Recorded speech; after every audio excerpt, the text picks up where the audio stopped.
누가복음 15장입니다. 15장 1절은 세리인들과 죄인들이 나옵니다. 지금까지는 예수님께서 주로 제자들이나 유대의 종교 지도자들을 일반 백성들을 대상으로 말씀하셨습니다. 이제는 세리들과 죄인들에게 말씀하셨습니다. 바리새인들은 조상의 전통이나 자신들이 율법에 근거해 만든 여러 가지 조항들이 엄격히 지키지 않는 자들을 죄인들로 여겼습니다. 구체적으로 첫 번째로는 비도덕적인 생활을 하는 자, 즉 가늠하는 자, 속이는 자고요. 두 번째로는 불명예스러운 직업을 가진 자, 즉 세리, 목자, 행상인, 비역공 등이었다고 하며 그들과 함께 있거나 식사하는 것도 제약시하였다 합니다. 유대인 사회에서는 그들을 소외되고 잃어버린 바 된 자들이라고 부르는데 가까이 모여왔다는 현재 분사형은 그들이 계속 있더라 기쁨으로 예수님께로 나와서 나타냅니다. 그러나 바리새인들과 율법학자들은 수군거리면서 못마땅하게 여겼다고 하는데요. 그들이 유대교들은 죄인들을 구원하기보다는 오히려 자기들의 몸이 더럽혀질까봐 그들과의 접촉을 한사코 피하려고 했다고 기록하고 있습니다. 그러나 예수님의 기독교는 죄인들을 받아들이고 오히려 호의적으로 받아들이고 인정하는 것이죠. 하나님의 은혜로 변화시켜 위대한 성도를 만들려고 했습니다. 이 세 가지 표의 공통점은 잃어버린 것을 찾는 것이며 복음서의 핵심이 인자가 온 것을 잃어버린 자를 찾아 구원하려 함이다 의 뜻입니다. 구체적인 신뢰라고 할 수 있는데 그리고 잃어버린 양의 비유는 어리석은 죄인, 잃어버린 드라크마의 비유는 스스로 깨닫지 못하는 죄인, 잃어버린 아들의 비유는 알면서도 고의적으로 죄를 짓는 죄인을 나타냅니다.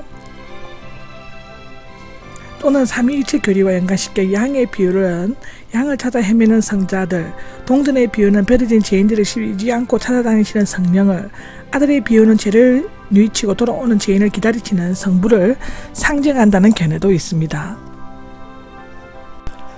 3절에서 7절은요. 잃어버린 양의 비유에 대해서는 마태복음 18장에 설명하였습니다. 하나님을 목자로 비유하는 것은 시편과 예언서에 자주 나오고 있으며 시편 23장, 이사야 40장 나옵니다.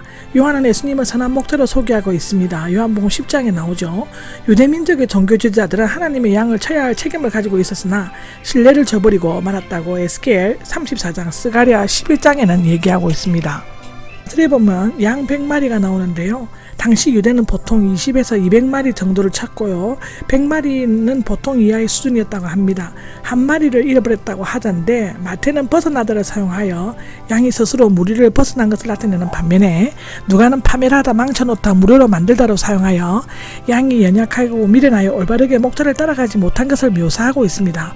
유대 지역은 가파른 편한길이 많은 데다가 양들이 가까운 곳밖에 보지 못했기 때문에 한번 길을 잃으면 스스로 우리에까지 찾아오지 못한다고 합니다. 밤이 되면 목자가 우리에서 하나씩 세며 수가 모자라면 즉시 찾으러 나간다고 하는데 왜냐하면 길 잃는 양은 쉽사리 맹수의 먹거리 표적이 되기 때문이라고 하고요. 여기서 들판은 모래와 바위로 뒤덮인 광야나 야생동물이 떠돌아다니는 음침한 은신처가 아니라 강대하게 탁 트인 풀이 많은 목초지를 의미한다고 합니다. 이런 안전한 곳에 99마리의 양들을 조수에게 맡기고 목자는 잃은 양 한 마리를 찾아 나선다고 하는데 중요한 것은 99마리의 무사한 것이 아니라 잃은 양 한 마리를 사랑하는 것이며 99마리도 모두 한 마리의 양과 똑같이 사랑하는 양들이라고 하는 것이 맞는 것 같습니다.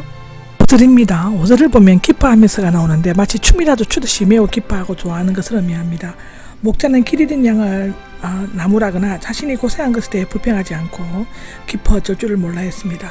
어깨에 메고는 누가복음에만 나오는 특별히 다정하고 인자한 표현인데요. 길 잃은 양이 기진맥진했든지 아니면 다쳤든지 목자는 마치 승리자의 깃발이라도 되는 것처럼 양을 어깨에 메고 의기양양하게 돌아왔다는 것입니다. 양을 어깨에 메는 것은 죄인을 향한 하나님의 사랑을 나타낼 때 사용되고 있습니다. 이사야 49장 22절에 나오죠.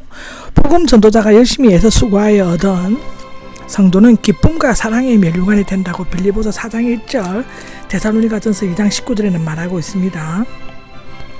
6절입니다. 나와 함께 기뻐해 주십시오인데 이웃들을 불러 함께 즐기는 것은 세 비유에 들어있는 공통적인 내용인데 잃었을 때 찾아 기뻐하는 것보다 찾은 후에 함께 즐거워하는 것이 이 비유의 클라이막스인데요.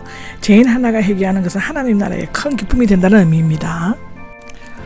7절에 보면 회개할 필요가 없는 의인들이 나옵니다. 사람이란 말이 없으므로 천사들이나 또는 하나님 나라에 들어가 더 이상 회개할 필요가 없는 성도들, 회개하여 하나님의 은혜로 어렵다함을 받은 자들을 가리킨다고 보는 견해들이 있는데, 바리새인들은 스스로 자신들을 회개할 필요가 없는 의인들이라고 생각했지만 그것은 웃지 못할 넌센스에 지나지 않았습니다.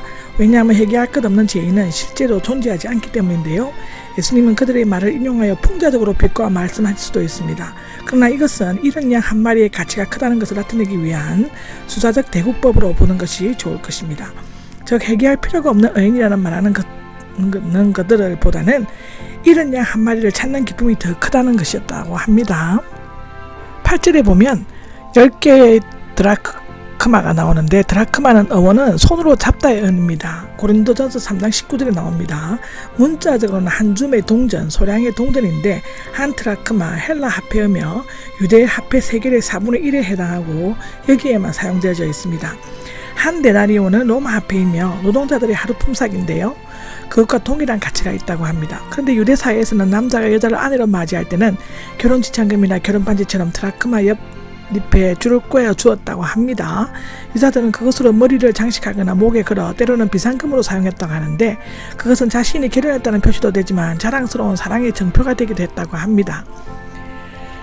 만일 한 드라크마라도 잃어버리게 되면 그 나머지 것은 거의 못 쓰게 되고 남편이나 이웃 사람들에게 눈총을 받게 된다고 하는데요. 잃어버렸다고 하던데, 목자는 우리에게서 스스로 떠나 길 잃은 양을 찾아 들러 나섰지만 여자는 자신의 실수로 잃어버린 동전을 집에서 찾았습니다. 드라크마의 비유는 우리의 자녀들이 비록 주일학교나 정규예배에 참석하지만 구원을 받지 못했기 때문에 잃어버린 바 될 수 있다는 사실을 일깨워준다고 하는데, 등불을 켜고가 나오는데 아마도 가난한 서민의 집이었으므로 창문이 없었고 등불을 켜야만 했을 것입니다. 집안은 설면대 바닥에 흙으로 먼지를 일으키고 설 수 있었을 것입니다. 하나님의 공의의 등불을 켜고 어둡고 더러운 세상을 사사시 뒤집으면서 죄인을 구원하기 위해 찾으시는 예수님과 복음 전도자들의 모습을 온유적으로 표현하고 있다고 하는데요. 불러 모아 나와 함께 기뻐해 주십시오인데, 경제적인 면을 따지자면 한 드라크마를 잃은 것보다 친구들과 이웃을 불러 잔치를 베푼 것이 훨씬 더 많은 비용이 들어 손해가 났을 것입니다. 그러나 이 여자에게 있어서 한 드라크마는 돈으로 계산할 수 없을 만큼 소중하고 가치 있는 것이었죠.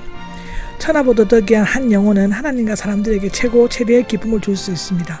그 영혼이 구원을 받게 될 때는 하나님이 천사들까지 기뻐하며 우주적 기쁨으로 이어지게 된다고 얘기하고 있습니다. 아멘. 누가복음 15장 11절에서 32절까지는 잃었던 아들 곧 탕자의 비유는 복음 중의 복음이요 비유 중의 비유라고 합니다. 세계에서 제일 아름답고 훌륭한 이야기라고 할 수 있다고 하는데요.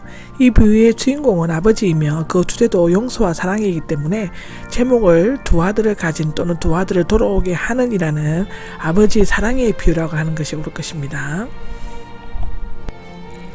12절에는 작은 아들인데 세리나 죄인 또는 이방인들처럼 뒤늦게 구원을 얻은 자들을 상징하고 있다고 하고요.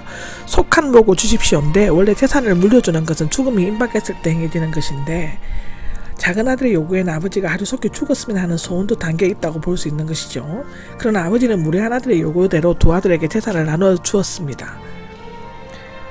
유대법에 의하면 재산을 상속할 때 큰아들에게는 큰 재산을 3분의 2를, 작은 아들에게는 3분의 1을 나누어주게 되어 있었다고 신명기 21장 17절에는 기록하고 있습니다. 그런데 유대에서는 만일 아버지가 살아있게 되면 상속자는 그 재산을 마음대로 사용할 수 없었으며, 장사해서 이익을 남기면 역시 아버지에게 되돌려야 했다고 합니다. 그러나 작은 아들은 아버지의 동의나 허락 없이 마음대로 자기 몫을 다 써버렸다고 합니다.